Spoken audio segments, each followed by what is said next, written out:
Olá, pessoal. Hoje a gente fala sobre nervos espinais e cranianos. Uma aula bem curtinha. Os nervos espinais e cranianos fazem parte do sistema nervoso periférico. Lembram disso? Então, o sistema nervoso central, olha lá, localizar. Opa, deixa eu pegar aqui o apontador. Sistema nervoso central, encéfalo e medula espinal, localizados dentro do estojo ósseo, dentro do crânio e da coluna vertebral. Tudo que está fora desse estojo ósseo a gente chama de sistema nervoso periférico. Quem é que está fora do sistema nervoso periférico? Os nervos espinais e cranianos, as terminações nervosas sensitivas e motores, que são os receptores, e os gânglios sensitivos e motores. Os gânglios sensitivos estão localizados ali, ao lado da coluna vertebral, né? Como a gente já viu quando falou de medula espinal. E os gânglios motores a gente falou quando falamos de sistema nervoso periférico, de sistema nervoso autônomo. Bom, vamos então, nervos espinais e cranianos. Aqui, tudo que está fora, né, desse estojo ósseo, a gente chama de nervo. No caso aqui, a gente está vendo os nervos espinais. Olha lá, todos eles saindo aqui pelos forames da coluna vertebral em pares. Então, temos esses nervos formando pares. Os nervos cranianos, o próprio nome já diz, eles se localizam na região cerebral, que a gente viu lá, o tronco cefálico, 12 dos 10 pares de nervos cranianos fazem conexão no tronco cefálico. A gente vai ver eles no final. Vamos falar primeiro dos aspectos gerais dos crânios, dos nervos, e depois a gente especifica um pouquinho de cada um deles. Então, os nervos espinais, olha lá, temos aqui uma estrutura básica desse nervo espinal. Ele é contido, o nervo espinal é sempre misto, então temos axônios de neurônios sensitivos e axônios de neurônios motores dentro do mesmo nervo. Aqui a gente visualiza o gânglio nervoso, que é sensitivo, então aqui nós teremos corpos de neurônios sensitivos, e existe um tecido conjuntivo envolvendo e protegendo esse nervo, né? Porque pensa que dentro ali tem milhares de axônios de neurônios. O axônio de neurônio é sensível, então é preciso que exista um tecido conjuntivo envolvendo para a proteção. Se você pensar que esses nervos vão se distribuir para todo o corpo, né? Já que a gente tem sensibilidade no corpo todo, significa que essa inervação está chegando em todas as partes do nosso corpo. Então, o risco de lesão é muito grande, por isso precisa esse tecido conjuntivo envolvendo e protegendo esses axônios de neurônios. Então, a gente vai ver que cada uma dessas estruturas tem um nome. Então, envolvendo, olha lá, aqui eu tenho o axônio do neurônio, com a sua bainha de mielina, que a gente já viu. Esses axônios de neurônios formam feixes, olha lá, são milhares de axônios de neurônios que formam feixes que são envolvidos por uma bainha que é chamada de endoneuro, né? Endo da parte mais interna, de neuro, de sistema nervoso. Então, é um tecido conjuntivo que envolve um feixe de axônios de neurônios. Dentro de um mesmo nervo, nós temos vários feixes. Olha lá. 1, 2, 3, 4, 5. Então, são vários feixes que se organizam e esses vários feixes são envolvidos por mais uma nova bainha, que é chamada de perineuro. E, finalmente, envolvendo todos esses feixes, nós temos a bainha mais externa, que é o epineuro. Então, são 3 bainhas. A mais externa, epineuro, que mais externa, envolvendo o nervo como um todo. Envolvendo vários feixes de axônios de neurônios, nós temos o peri no meio, perineuro. E envolvendo um único feixe com vários axônios de neurônios, nós temos o endoneuro. Ok? Então, essa é uma estrutura básica de um nervo espinal. Quando a gente falar de nervo craniano, a gente vai ver que existem nervos cranianos que são sensitivos, existem nervos cranianos que são mistos e existem nervos cranianos que são apenas motores. Nos espinais, não. Os nervos espinais são todos mistos. Olha lá. Temos aqui, então, as radículas desses nervos, lembrando aqui que a parte posterior é sensitiva, a parte anterior é motora. Então, aqui nós temos as radículas posteriores, aqui as radículas anteriores. Elas se ramificam, formam a raiz posterior e, da mesma forma, se ramificam e formam a raiz anterior. Raiz anterior e raiz posterior se unem e formam o nervo espinal. Certo? E assim, cada par de nervo se ramifica e vai inervar todas as partes do nosso corpo. Lembrando aqui, ó, que esse nervo, essas raízes, elas perfuram as membranas dura mater, ó, para que elas possam conseguir se ramificarem e se direcionarem a todas as partes do nosso corpo. Nós temos, então, 31 pares de nervos espinais. Desses 31 pares de nervos espinais, temos 8 pares cervicais, 12 torácicos, 5 lombares, 5 sacrais e 1 coxígeo. Aqui nessa imagem está mostrando colorido, então, ó, os cervicais, os torácicos, os lombares e os sacrais. Certo? Então, um par, né? Então, são um par, um saindo de cada lado da coluna vertebral. Temos apenas 7 vértebras cervicais, mais 8 pares de nervos espinais. O primeiro par de nervos cervical, ele passa por cima da primeira vértebra. Olha lá. Entre o osso do crânio, o occipital, lembra que o forame magno estará provavelmente aqui, e a primeira vértebra cervical. Certo? Após o segundo par, já vai passar sempre por baixo da vértebra correspondente. Só o primeiro que passa por cima. O que mais que a gente pode chamar a atenção aqui? Então é isso, só ilustrando mesmo. Cada localização, obviamente, desses nervos tem uma relação. Então, os cervicais, olha lá, vão inervar a cabeça, pescoço, músculo deltoide, ao membro superior, né? Os nervos torácicos são responsáveis pela inervação da musculatura torácica, dos músculos abdominais. Os lombares vão ser responsáveis pela musculatura da perna. Os sacrais vão ser responsáveis por inervar as nossas vísceras, intestino, bexiga e também pela função sexual. Né? Então, a distribuição é, obviamente, de acordo com a localização que essas vísceras e músculos estão. As bainhas, então, na verdade, a gente já falou sobre isso, epineuro, perineuro e endoneuro. Então, epineuro envolve o nervo como um todo, perineuro envolve um feixe de fibras nervosas e endoneuro envolve o axônio do neurônio. Então, aqui, ó, o axônio do neurônio, envolvido pela sua bainha de mielina, e vários axônios de neurônio são envolvidos, então, pela membrana chamada endoneuro, perineuro. E assim sucessivamente. Vamos ver aqui.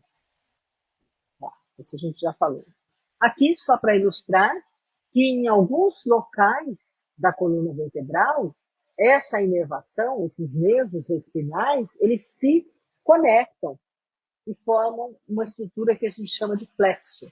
Então, nós temos plexos cervicais, né?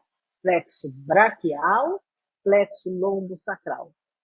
Qual é a finalidade da formação desses plexos? É exatamente permitir que, por meio dessas conexões de um nervo, de um segmento de nervo e outro segmento de nervo, caso aconteça um acidente, por exemplo, o indivíduo não perca totalmente a função. Pensa que se tivesse só um par de nervo saindo e fazendo a inervação do membro superior ou do membro inferior. Se acontecesse uma lesão, por um motivo qualquer, esse indivíduo perderia a motricidade do membro como um todo. Em tendo esse tipo de formação de plexos, mesmo que ele faça lesão de uma determinada raiz nervosa, não necessariamente ele vai perder toda a funcionalidade do membro superior ou do inferior. Né? Consequentemente, olha lá, nós teremos lá na medula espinal, lembra quando a gente falou das inflorescências, da inflorescência cervical e da inflorescência lombar? Justamente porque nessas regiões nós temos uma maior quantidade de neurônios motores que são responsáveis pela formação desses plexos.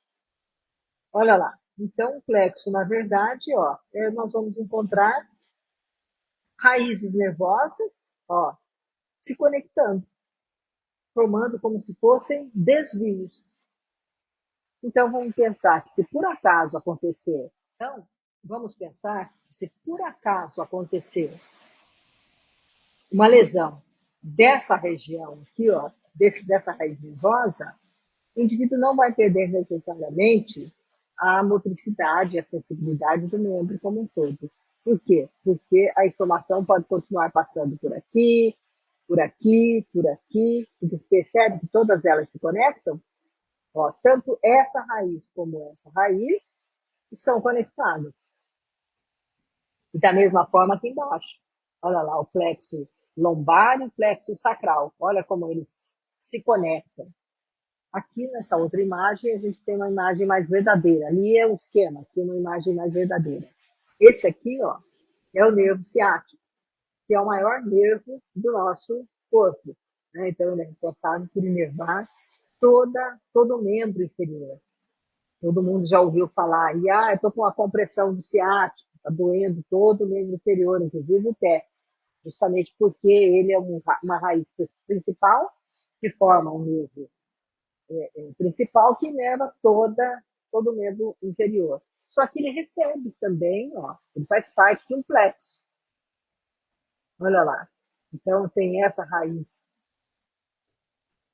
ó, tem essa raiz, ele conversa com esse outro nervo aqui, que conversa, que se une com esse daqui. Então nós temos várias raízes que se conectam, formando esse plexo, e, consequentemente, mesmo em virtude de uma lesão, de uma compressão desse nervo, o indivíduo tem as suas sequelas, tem os sintomas, mas não necessariamente perde a funcionalidade. Aqui, só para aproveitar a imagem, mostrando para vocês a cadeia simpática.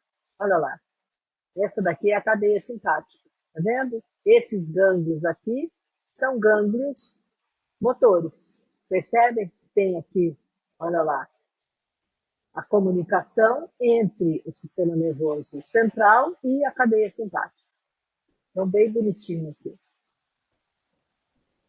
certo?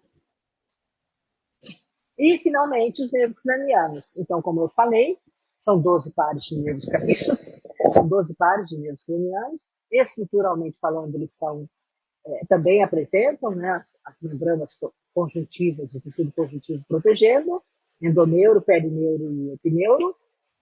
O que diferencia é a localização, que todos eles estão localizados no crânio, dentro da caixa craniana, e que aqui nós vamos encontrar nervos sensitivos, apenas sensitivos, nervos apenas motores e nervos mistos, sensitivos e motores. Diferente dos nervos espinais, que são sempre mistos. Então, são 12 pares. O estudo aprofundado dessa inervação é importante para o pessoal da odontologia, porque eles vão manipular essa região de cabeça e pescoço, então eles precisam ter conhecimento do trajeto desses nervos. A gente que não vai usar anestésico, que não vai manipular essa raiz nervosa, a gente precisa ter só uma ideia de onde é que eles estão e das funções que eles exercem. Então, olha lá, cada nervo desse daqui recebe também um nome e um algarismo romano. Então, algumas pessoas falam primeiro par, segundo par, terceiro par. Outros preferem falar nervo olfatório, nervo óptico, oculomotor e assim sucessivamente. Então, vamos seguir aqui no desenho, que talvez fique mais fácil para a gente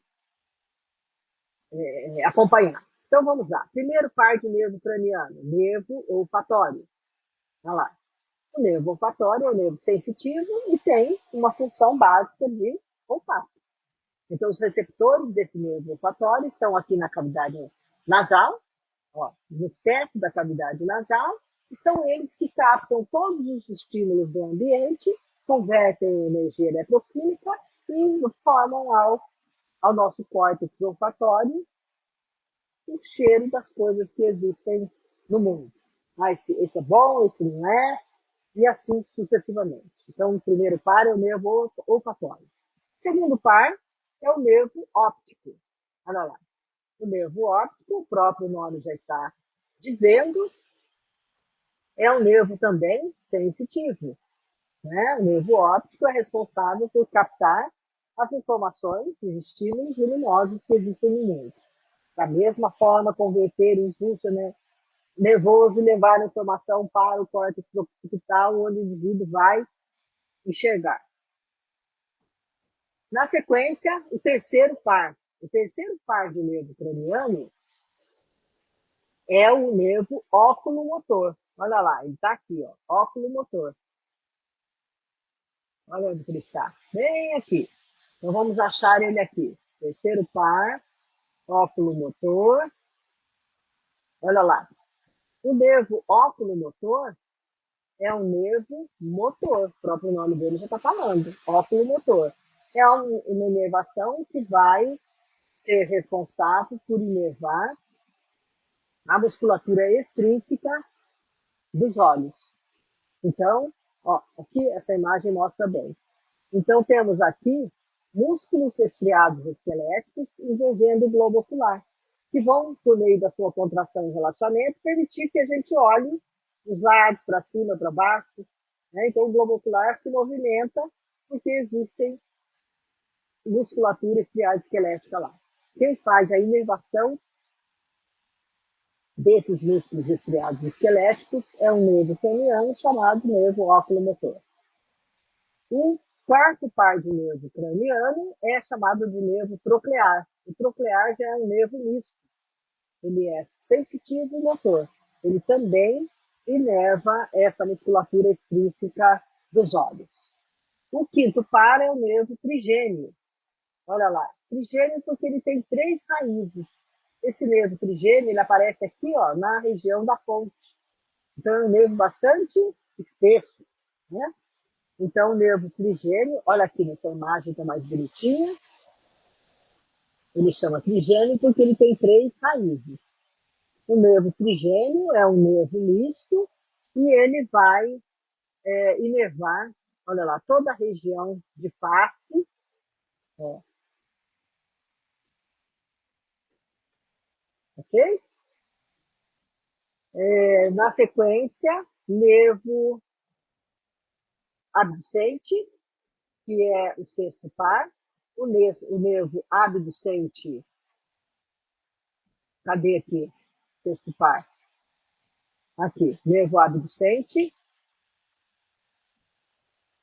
também inerva. Olha quantos nervos, quantas raízes nervosas são responsáveis por inervar essa musculatura extrínseca dos olhos, para vocês perceberem como é importante, como é necessário um controle fino, né? Para que os nossos olhos acompanhem o movimento da nossa cabeça, para que a gente consiga, então, focar os diferentes objetos que estão no mundo.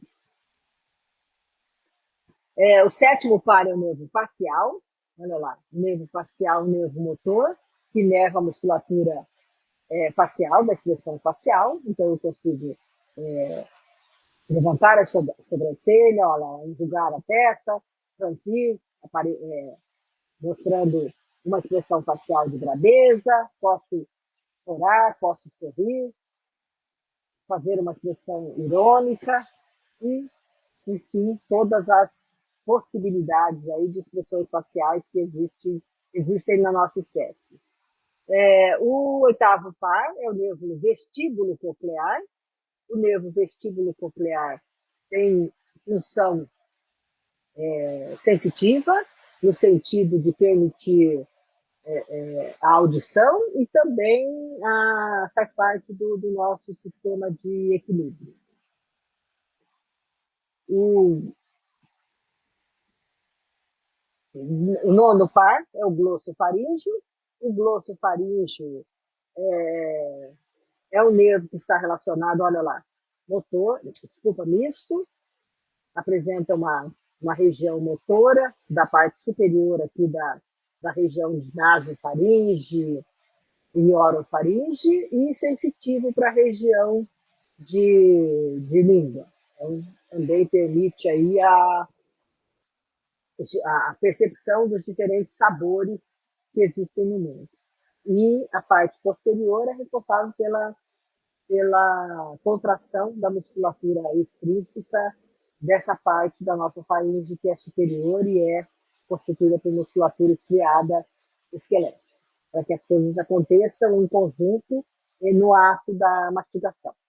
Então, que a gente consiga mastigar o alimento, preparar esse alimento e deglutir, fazer a contração da língua, empurrando esse alimento para a faringe.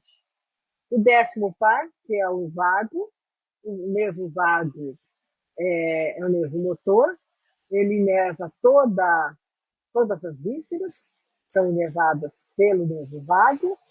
O 11º par é o nervo acessório, olha lá, inerva essa musculatura da região de cabeça e pescoço, o trapézio e esses músculos esternocleidomastoide.